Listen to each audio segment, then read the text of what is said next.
Welcome to the RV Park Mastery Podcast, where you will learn the correct way to identify, evaluate, negotiate, perform due diligence on, renegotiate, finance, turn around, and operate RV parks. And now, here is your host, the fifth largest owner of RV and mobile home parks in the U.S., Frank Rolfe.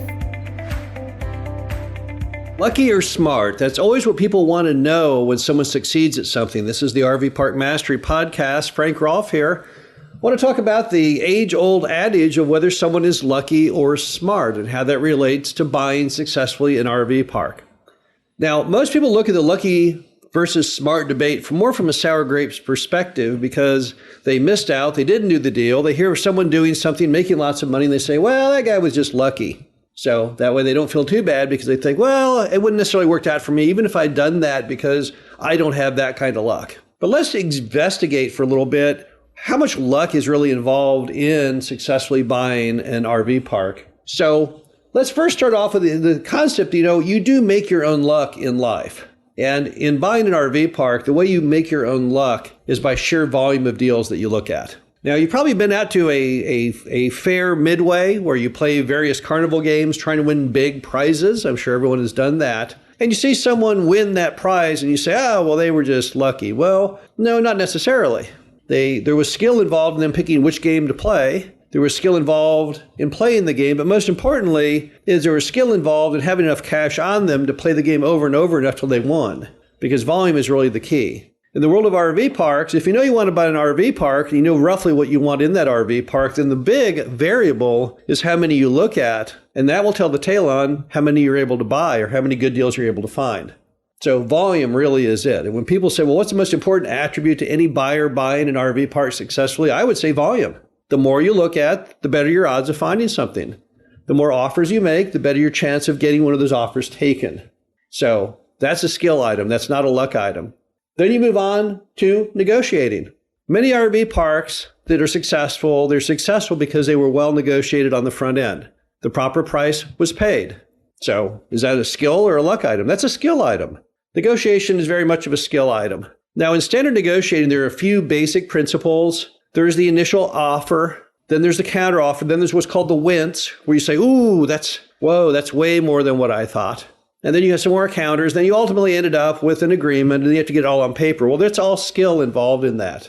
If you watch shows like American Pickers or Pawn Stars, they'll give you an idea of what professional negotiation looks like. And that's skill. That's not luck.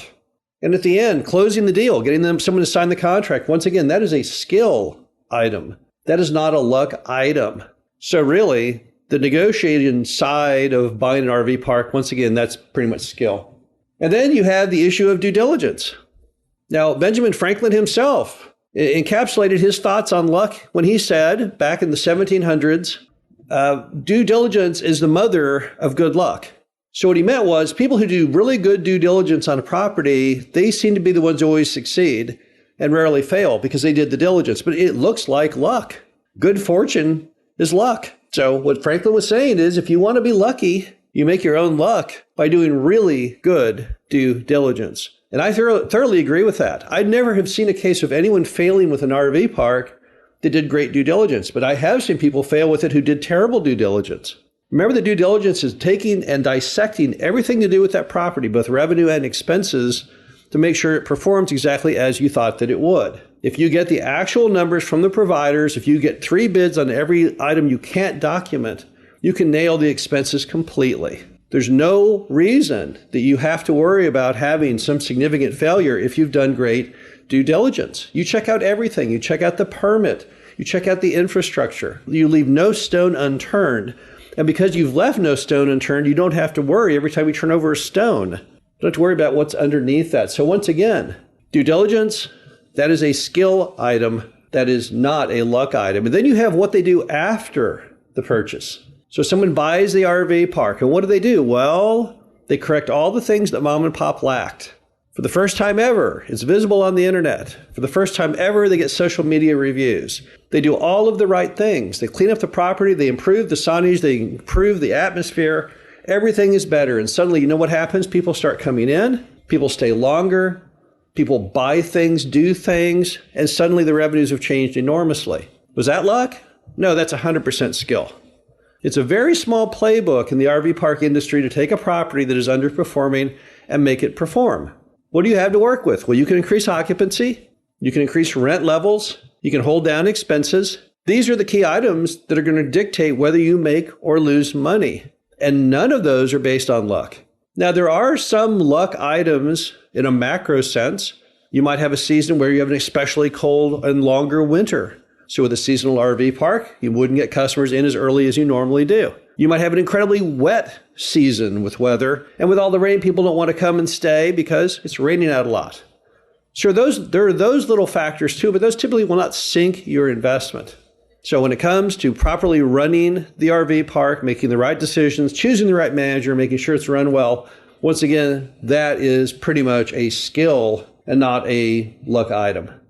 Also, you have just the basic desire, the intelligence to go ahead and get in the RV park business. There's lots of different opportunities out there. You see them every day. There's all kinds of alternative investing.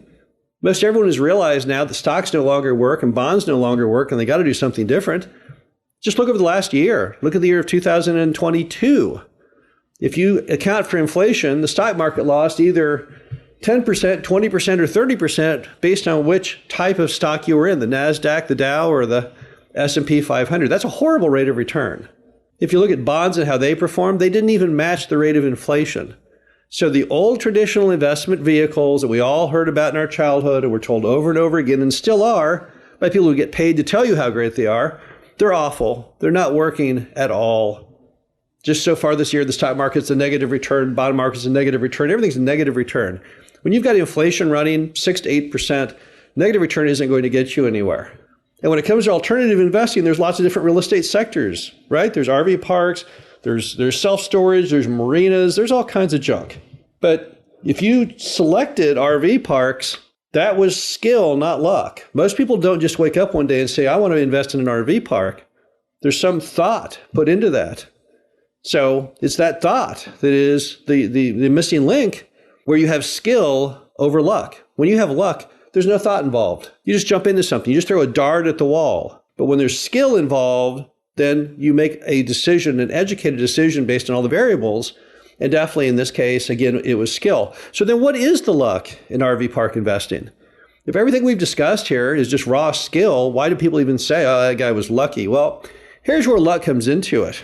Because none of us can really control what RV parks are available at any given moment in history. And that is the luck component. There are all these RV parks out there and all these RV park sellers, potential sellers. What triggers them to sell? Well, if you map it out, most RV park sellers are triggered to sell basically by the advance of age, many because of health issues, might be a death of a spouse, maybe just generally lost interest, maybe not physically capable to do the job anymore.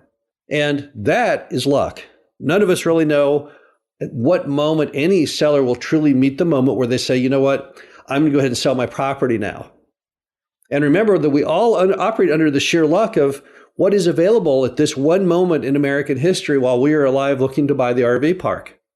There may be one right up the street that would have been perfect for you, but you missed out because you weren't looking for RV parks back when that was sold, a couple years ago. So that's where the luck component really comes in, because we can't control that. All we can control as an RV park buyer is looking at every available option of every RV park out there that we might be able to buy so we can make the best decision based on the material at hand. But we can't control what that material will be. And that harkens back to my first point of skill, which is volume. Since we can't control what is available at any given moment, it's up to us to control what we can, and that's at least looking at every single one that is available. So that's why volume is so very important. There's never been a moment in American history where there were not RV parks for sale. The question just is, what assortment, what portfolio of parks are available in your lifetime when you're looking? Because it's always changing, always varying through the ages. The bottom line to it is that our industry is almost all skill. There is very little luck, but yet there is luck in the random assignment of which properties are out there for you to buy. This is Frank Rolfe with the RV Park Mastery Podcast. Hope you enjoyed this. Talk to you again soon. Thank you for listening to the RV Park Mastery Podcast. Be sure to visit us at www.rvparkmastery.com, where you can learn the correct way to identify, evaluate, negotiate, perform due diligence on, renegotiate, finance, turnaround, and operate in RV parks.